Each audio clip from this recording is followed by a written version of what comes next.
I was a lawyer for 41 years. I closed my office in 2020. But most of the time, I was a criminal defense lawyer. And most of the time, nobody understood how I could do what I did for a living.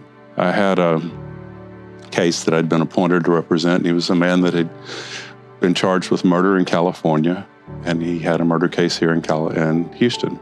And he would agree to plead guilty to the murder here if he could run it concurrently with his time in California. The judge called me and told me he was going to appoint me to it and said, "You really don't have to do anything. We've got it all worked out." Well, the couple of days before court, I went to see him, and I told him, I said, "I have an obligation to you, to me, and to God that I have to tell you something.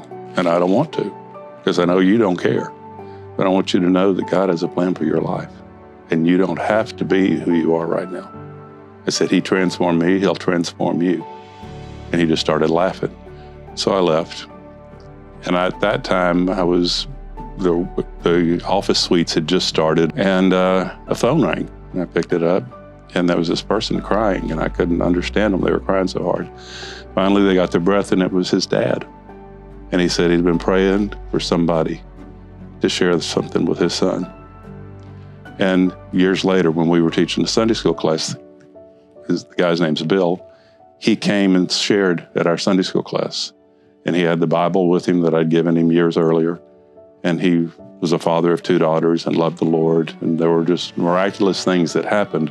There was a woman in a Bible study, and she asked me if I would pray with her that the church was going to engage in a mission trip to Hyderabad, India.